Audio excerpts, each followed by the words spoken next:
Do do do. Hello. How are you doing? So on the telephone is a very lovely lady that reached out to me. I remember her from songs, and we're talking for a couple hours on the phone. She's a very lovely person. Her name is Anna Vug, and I couldn't remember her music video where she was on TV, and so I looked it up while I was talking to her, and it's like, oh, I remember this music video. She's such a lovely person. She reminds me of the angelic fairy that is on the movie Legend. Such an angelic voice. It was actually wonderful talking to her. Very, very sweet person. So that's Anna Vug. Her music video. She's actually also, too, a brilliant artist. It was wonderful talking to her. Wanted to talk about life hacks here for a second. One of the things that keeps popping up in you live stream, but also too in comments, and this isn't aimed at anybody in a particular age. I'm 50 years old. I've kind of seen a lot and done a lot. Not bad things, but seen a lot and done a lot. It's like, boy, I wished I would have known these things when I was younger. And people have asked me, it's like, what would you give somebody that's 26 years old and out of college, or 19, and trying to decide what's right and what's wrong. And of course, we can all look back and think about the countless things that we wasted time and or especially money on. And it's important, and it makes life easier. And life is difficult enough as it is. And if anybody could be given genuine advice that is applicable, throughout absolutely everything, I'd always wish someone had done that for me. I had a really sharp mind to begin with, and I knew my teachers were fools from the get-go. So I did have that advantage at first, but there's more than a few things here that I've actually failed at, and that I certainly realize. So number one, and in no particular order, is never try to impress others. Like when people are, of course, trying to date, they want to impress others about their financial portfolio, and certainly so by the way they look. They're working out in the gym. They obviously want to look good to impress the other gender, or even the same gender. Who people date, of course, is none of my business. But people do that throughout life. They're trying to impress others. What you should be doing is trying to impress yourself and setting goals for yourself. And that seems kind of like something you'd see on a poster hanging on the wall, but it really is absolutely incredibly important, and I wished I'd been told that in life. And I was never out to impress other people, but I was always, not always, but younger life, concerned. And it's just wasting a lot of money and time and mental energy on something that's completely irrelevant. That leads into the second one. Would you rather have a $10,000 Rolex? I had actually a Submariner two-tone gold Rolex at one point in time my wife bought for me. Don't have it anymore. Everybody was always staring at it, and I kept thinking I was going to get beat over the head for it. But would you rather have a $10,000 Rolex or 10 acres of land? There's the toys that we buy, and that really is a toy. Nobody needs a Rolex. But people want to look at this. I'm at a certain status in life, and you don't have a Rolex. I have a Rolex. It really is snob jewelry. I appreciated the way my Rolex looked, but it was a radically expensive watch. And then, in the terms of expensive watches, it's actually cheap. There's watches that are millions of dollars, believe it or not. Now, if someone is uber rich, they should have a Rolex. You can afford the finer things in life as well as taking care of yourself and your family, and you're not worried about spending a bunch of money. But unless you're super rich, there's no advantage and every disadvantage on that. Everybody should be thinking about trying to invest money so that it will pay them dividends, pay them back. $10,000 Rolex, if you actually hold on to it, for an X number of years, it'll go up in value, but nothing like what you can make off of buying land, for example. This is really important. I've not heard anybody give life hack advice and ever mention this, and it's incredibly important, and I've seen rich people do it. Yes? I call it pouncing money. What does pouncing money mean? Like, you come across an epic deal, someone is desperate for cash, they're selling something. You know exactly what this thing is. And you know you could either make money off of it or it's an epic steal. It's like, oh, but I don't have the money. It's really important to always have what I call pouncing money or ready money. Be liquid so that you can actually pounce on things. One of the key things that actually separate out people that are successful and people that are living paycheck to paycheck, and I know most people do that, including me for most of my life, is that you're not able to sit back and pound. If you're perpetually, trying to, make ends meet, then you don't have your head on a swivel to recognize killer deals that are out there such that you can pounce on it. This is another reason why you shouldn't be buying toys. A Rolex is a toy, a flashy car is a toy. Like, I'm going to impress my girlfriend with my flashy. Who gives a damn? Yeah?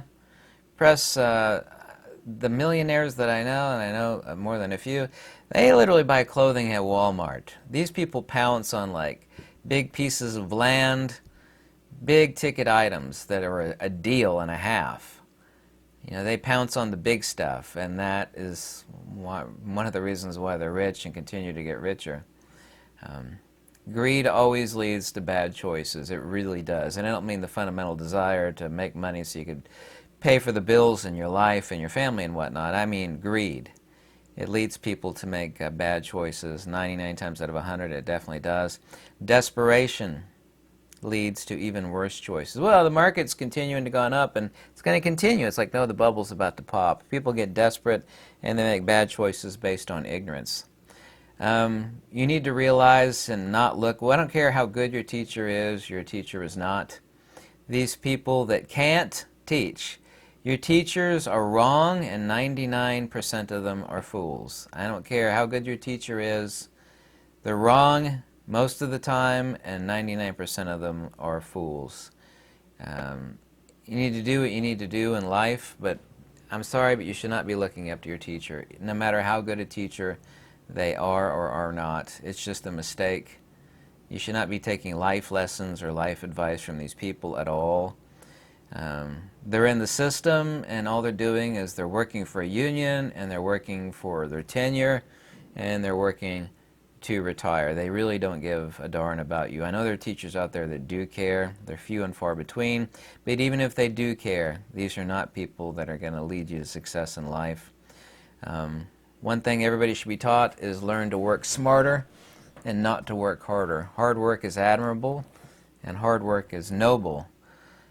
But it doesn't lead to success. I know people that lead a noble, hard-working life, but they are perpetually stressed out, worn out, and full of anxiety because they have a wife and a kid, a wife and 2 kids. They can't make ends meet. They don't understand why, because they work really, really hard, because they're working for somebody else, by the way, and that leads to another one, of course.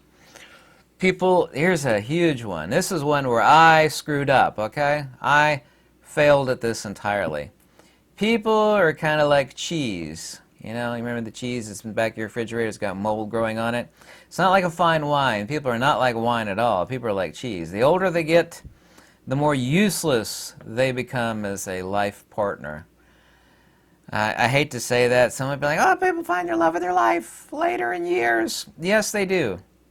And it's quite rare. If it's been on the shelf too long, things get desperate, and then there's tons and tons and tons of baggage. Like anybody that gets older has baggage, whether they be married or not, whether they have kids or not, but it's just bad. It really is. The best success for a happy marriage or relationship is to get married younger. I'm sorry, I've seen all, not that I'm looking for them, I've come across lately tons of Instagram videos of these ladies, and this refers to men too, and of course I'm a failure at this. Of course my wife died. That's the reason why I'm not married. She's dead. All these videos for these ladies like, oh, I had so much fun when I was in my 20s, my 30s, and now they're literally sobbing. It's like, I can't find a good man anymore because all the good men are taken. Oh! And I feel for them. They are right. And I understand why they wanted to have fun in their 20s and 30s and slept around. What people do with their own body, I don't care. I couldn't care less. But yeah, all the good people will be taken. And I bought a rotisserie chicken today at at Sam's Club. You have one of those hot birds that's underneath a bubble pack, you know, the hot rotisserie chickens. And if you wait long enough, this always happens. People always get the big, because they're all the same price. If you wait long enough, you'll see that the big birds are always taken, the ones that are nice and plump and good looking. And when there's only 4 or 5 birds left on the rotisserie rack, they're always the deflated ones that look like they died of anorexia. Nobody wants them. And human beings are just like that. Human beings are not like wine. Now they do as far as wisdom. Age doesn't always equal wisdom. You know, I'm incredibly wise, extremely intelligent. I am aging intellectually like a fine wine, but look at me. You know, I'm like the moldy cheese in the back of the refrigerator. I know why I'm undateable. And I've got baggage because I've been through hell in life. Yeah, not bad baggage. I'm a good person, caring person, but, you know, I'm like the cheese in the back of the refrigerator. It's like all the decent people wait. You know, like, I'm going to wait till I'm 30 or 40 right before I'm all out of eggs, sir, you know. And people are free to choose whatever they want, but this is a bad choice. It's bad. Don't do that. A lot of people are in absolute abject misery because they waited too damn long. Relationships are not like fine wine. They're like cheese. It gets moldy and nobody like, hey, look at the moldy cheese in the back of the refrigerator. Here's another really stupid mistake. Don't fall for the trap of enjoying your life when you're retired. People are like, oh, when I retire, I'm going to sail on a cruise ship and go to the Bahamas. I've never been to the Bahamas. Always wanted to go. What a trap. You might not live long enough to see it. You know, there's this old song that goes, for every season. What how does it go again? For every season, there's a time for every season, something like that. In other words, you're supposed to do what you should do in that season. When people are young and healthy, they should have fun. They should enjoy life. You can also plan your life out and make a lot of wise choices. And still, there are people like me that have, you know, busted their butt. I really didn't have any enjoyment growing up in life. Not at all. I mean, just did not. Didn't do any of the fun stuff that people do, like dating and like taking crazy trips to Cancun or whatever the hell it is college kids do. I didn't do any of that stuff. I'm old now, I'm broke down, I'm worn out, like I use prophylactic. Something like that. Don't fall for the trap of enjoying your life, you know, when you're retired. It's a trap, it's stupid. There's even a YouTuber, she's is a chick YouTuber, she does like backpacking videos. And yeah, she doesn't have any money, but she's actually leading a full life, backpacking around the world, around Europe. She's, I'm going to do this stuff when I get older, when I'm broke and, you know, broke down, worn out, and I, you know, my legs are too weak to do it. I'm going to do it, you know, when I can do it. There is a season for everything. There's a song like that. There's a season for everything. Turn. So I made that mistake. I failed at that. Everybody should. I don't mean lead a sinning life of being a sodomite, or I mean not that. I'm not that word. That was the wrong word. So, you know, just leading like a reckless life of like, you know, smoking things and doing crazy, you know, really things that are very destructive to your health. I don't mean that, but I mean enjoy your life while you can. I mean, if you think that you're gonna like enjoy yourself, when these people get old, yeah, it's like, now that I have the money and I'm retired, they don't want to do it anymore. They're too worn out to enjoy life, to do anything. You know, it's like when you're 50, 60, it's like, no. So that is a huge mistake I see a lot of people making. Here's another really big one that's absolutely horrific. Working for other people is 100% dead end. They will shaft you 100% of the time. They will. They just absolutely will. There's a guy I saw on Instagram. He's worked 27 years in a dead-end job for a burger joint, and after 27 years of 100% perfect attendance, they gave him a $10 movie ticket and a bag of candy. I mean, how pathetic. All corporations are evil, and working for other people, you know, unless it's your own family and it's a family-run business, it's a dead end. Always, always, always. And I made that mistake in much of the first half of my life. I knew it was a mistake at the time, but I didn't have the wherewithal to work for myself. On some things I did. I was really, really good at real estate, and I bought some scrub land in Utah that I made, I made more money in 1 week than I make all year long. And I should have had the wisdom at that time to, like, this is where the money's at, not working for some, loser, stinking so-and-so. Working for other people's 100% dead end. I don't care how much money you make. I'm making $200,000 a year. Good for you. You're still working for somebody. It's a dead end. I'm sorry, it's a dead end. Here's another one, and this is really, really important. You show me your friends, and I'll show you your future. This is so true. Show me your friends, and I'll show you your future. Don't hang around low-class, trashy people, do nefarious things, have nefarious minds, have low gutter minds. Just don't do it. Don't do it. Show me your friends. You hang around people like... A lot of these people are really fun, too. They're like funny as hell. I've hung around some. They're funny as hell. They're exciting to hang around with. Kind of like a box of fireworks is exciting, right? Phew, fireworks. Which is more fun, a stack of books or a box of fireworks? Well, everybody's going, oh, a box of fireworks. Yeah, they are fun, but it's a dead end. Never ever trust anything anyone says, especially the government. The government, by the way, is 100% of the time always not your friend. I won't say enemy, however, I'd like to say enemy. They are not your friend. Remember that? Safe and effective, safe and effective, rock. Safe and effective, safe and effective, safe and effective. Remember that? That's one example among million. The government is never, ever your friend. Never trust anything anybody says. Quality assets. Here's something that I didn't learn until later in life because I was too focused on wisdom and metaphysics, so on and so forth. Quality assets are 100% superior to the same in cash. The best experts in the world on money, and I don't pretend to be even anything close to them, will all tell you that cash is trash. So quality assets are always 100% superior than that of cash. Now, having cash on hand to buy those quality assets, especially deal on same, is important. But which would you rather have, quality assets or the same thing in cash equivalent? I'd rather have quality assets because inflation is like stealing cash from you, your money from you. And inflation is on a pit stop, non-stop to hell. It is on a free fall to hell, actually.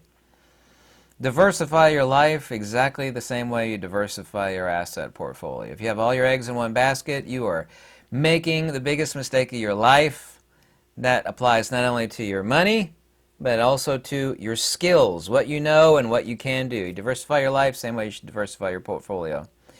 Would you rather have a $100,000 a year job as a plumber, snaking poo out of people's drains, or would you rather be making $50,000 a year wearing a nice three-piece suit in a loser, dead-end, depressing job?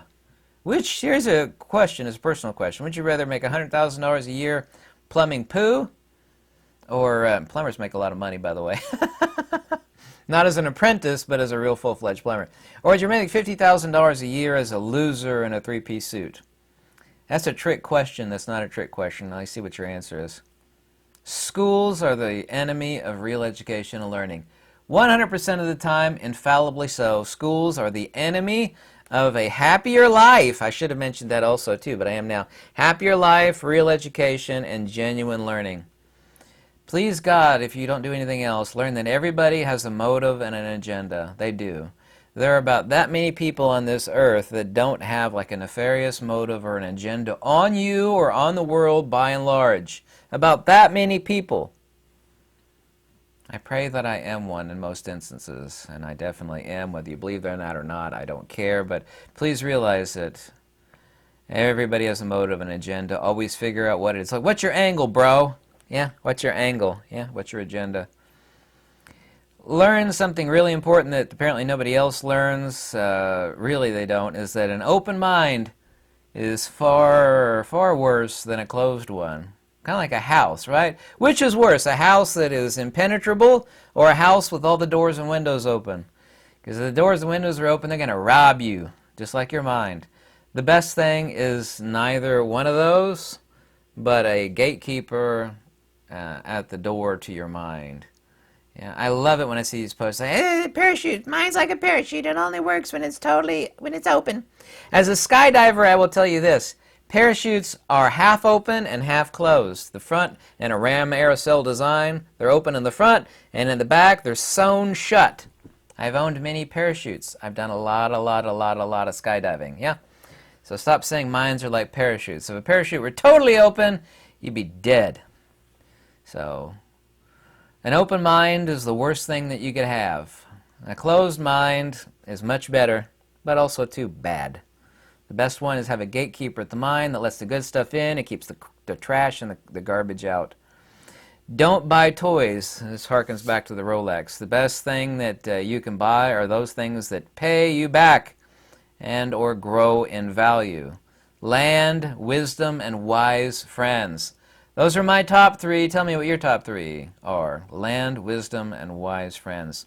Never ever rent if you can get around it. It's far better to live in a shack that you own than a nice fancy apartment that you're renting and you keep. It's flushing money down the toilet.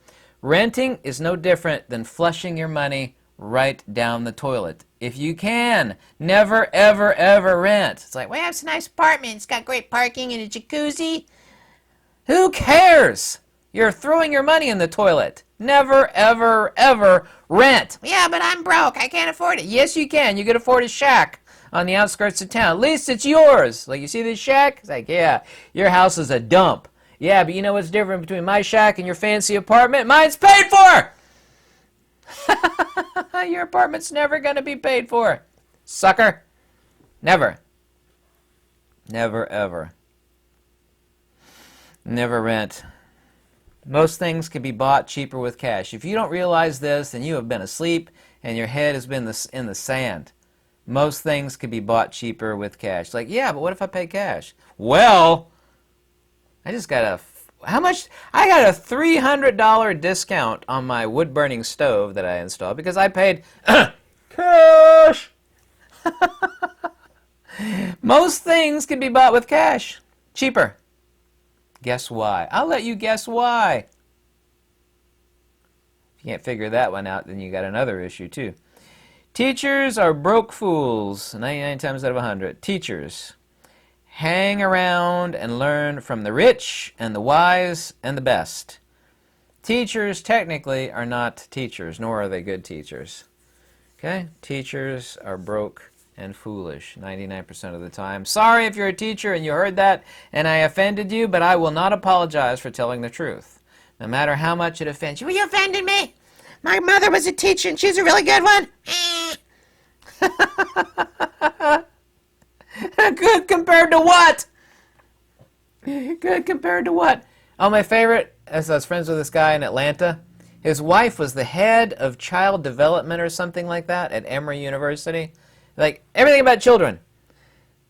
This woman had never had children, and on top of it, she hated children. She was the head of the department on child development and something something. The head. She never had a child, and she hated children. Oh, yeah, you're a good teacher. You're the head of the department. Oh, God, that tells you what a teacher is. If that offended you, I don't apologize. Thank you for watching so much. You're going to contact me, my name, and email and all that other good stuff's in the description below. These are genuine life tips and hacks. I failed at some of these. I succeeded at, I don't know, about 60% of them, which is pretty good. But I did fail like about on 40% of these. So that's full disclosure for me. Lux Veritas.